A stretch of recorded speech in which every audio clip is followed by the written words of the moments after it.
Hey guys, just want to give you guys a little bit insight into how you can fix your issues if you guys have a crank and no start problem with your car. So basically, this happened to me a couple of days ago. I went shopping at a Kohl's and spent maybe like an hour there. Came back to my car and was all set to go back home, and bam, it cranked. Everything else worked. Everything worked. It cranked, but it didn't. It didn't. It didn't crank over. It didn't start, and I must have cranked it about 5 times, and it would crank each and every time, but it would not turn over. It would not start. Now, when that happened, I thought maybe it was maybe a glitch, something that I could resolve. Uh, so what I did was pretty much what like probably like what a lot of people did. They, what I did was I changed the shifter to different gears. Shifted to, I shifted from park to neutral to reverse, and pretty much try to start it that way. Pressed the accelerator a couple of times, try to start it that way, and none of that actually worked. None of that worked. So at that point, I thought it could be the battery, but I did change out the battery um, relatively recently, probably like 6 months ago. It had that issue where there was a no crank, no start issue. So it's like totally different from this issue. But regardless, I turned on the headlights just to see whether it was the battery that was the issue or not. Went out, checked the headlights. The headlights were rather strong.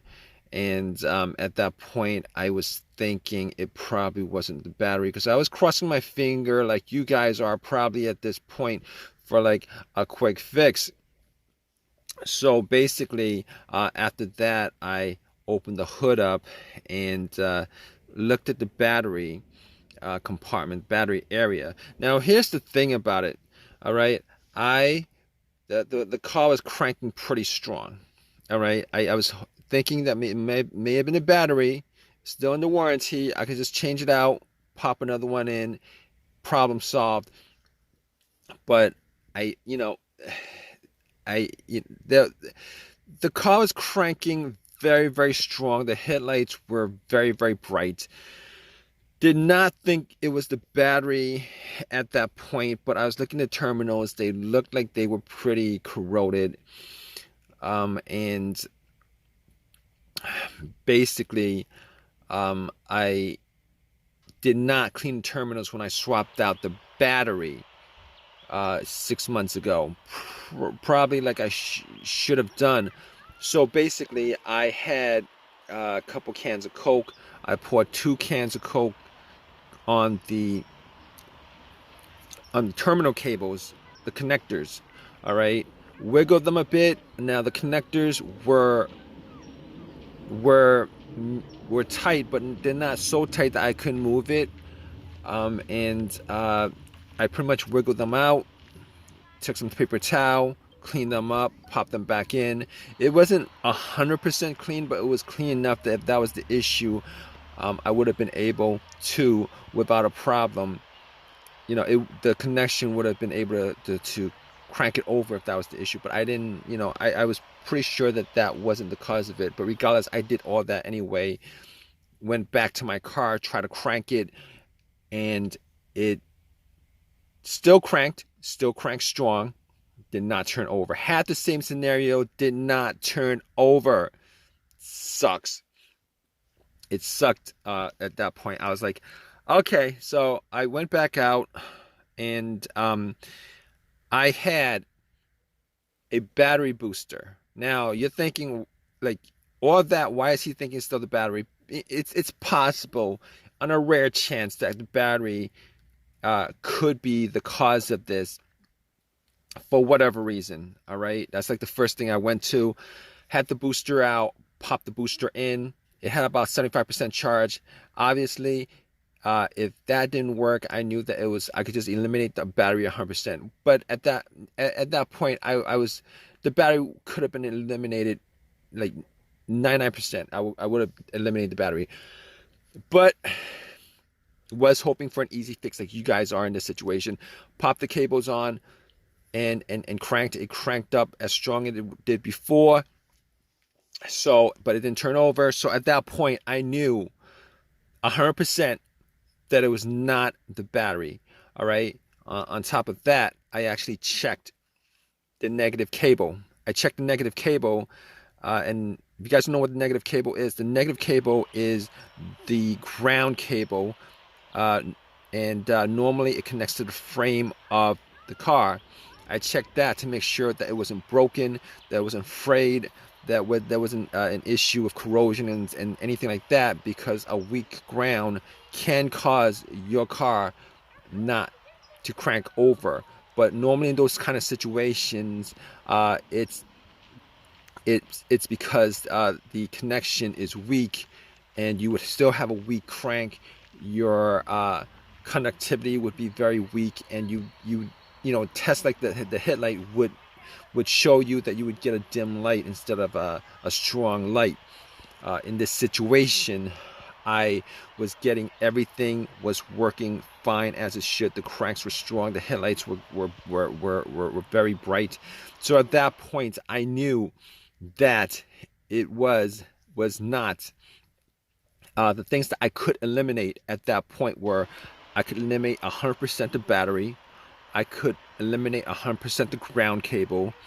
I could eliminate 100% the alternator, even though in situations like this, the alternator would not normally be one of those things that would be on my elimination list. All right. Normally, if the alternator was the issue, the car would have died out with the engine running, or would have died out with the engine with the car on the road while driving. That's 100% of the time. Well, not 100% of the time, but normally that would be the case. Or there would be a no start situation because it was running on the battery and the battery just died out.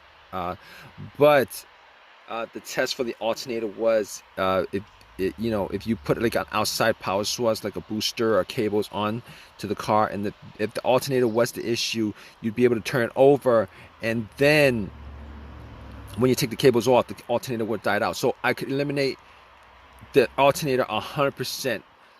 So basically, I can eliminate all those things out of the way. All right. So still had that same situation, and then it pops up in my head that it occurred to me that uh, uh, I had there could be a bunch of other things that could be causing it. Manifold sensor, throttle position sensor, camshaft position sensor, crankshaft position sensor, a whole variety of things that could possibly be causing the crank but no start issue. Okay, it's a crank but no start, because I was getting a crank on the car each and every time, and I must have tried that at least 15 times to crank it up. It would crank very strong each and every time. All right, but here's the thing. Here's how I eliminated all those things, and you could do that too in this situation. All right. I noticed that there was not a check engine light. There was no check engine light on the dash at all. There was no check engine light on the dash at all. So immediately, I was able to eliminate the mass airflow sensor, the throttle position sensor, the crankshaft position sensor, the camshaft position sensor, and anything else that has a sensor connected to it that could generate a code in the car's computer. But I also had an OBD2 reader, and just to make sure that that was the case, that it wasn't any of those things that was causing it, I actually plugged it in. Now, there's also one other reason why I did plug in the OBD2 reader, and the other reason is sometimes if the computer is not reading the car, it's not connected to the car itself or the components of the car, it could cause a crank but no start situation. All right, and you could test that out with an OBD2, a cheap OBD2 that you could get from Walmart for 20 bucks. If you plug it in, and somewhere, sometime when it's when it's reading the codes, it doesn't analyze it all the way. It stalls on when it's reading.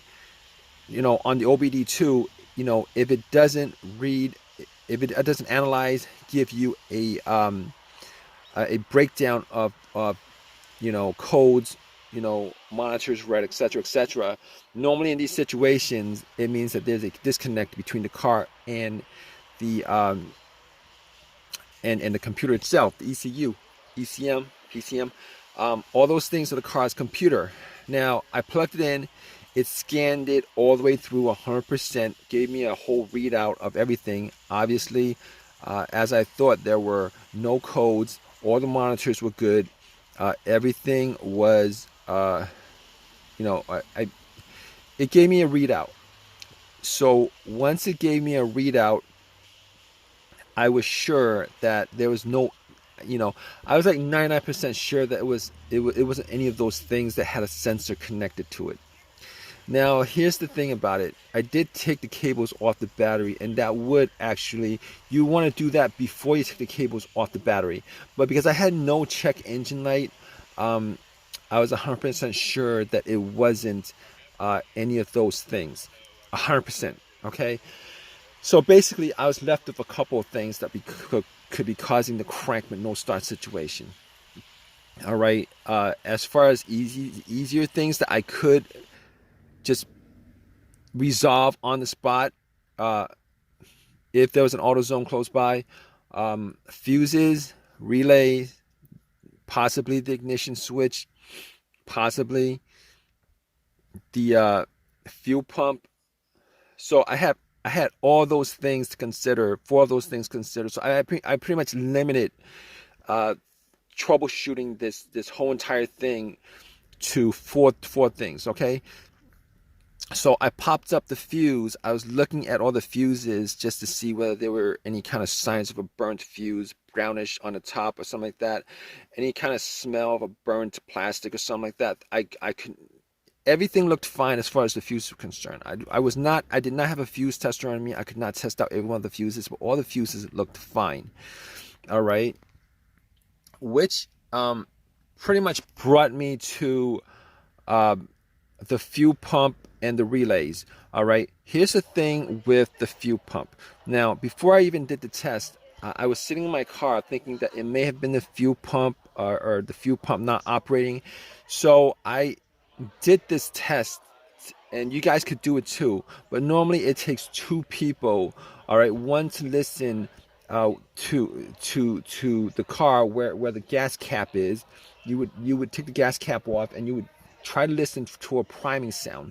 All right, one person would be in the car turning the car to the on position. The on position is the position before it cranks. Normally you don't want to crank it, because what happens is if you crank it, it's that noise, the cranking noise, is going to drown out the noise from the whizzing of the priming of the fuel pump.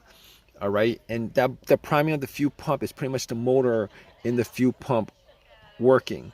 All right, now there was nobody else with me, so I was sitting in my car, turned everything off, rolled up all the windows, and I put the car into the on position. And I did it a couple of times. Turn it off, push it to the on position, turn it to the on position, turn it off, turn it to the on position.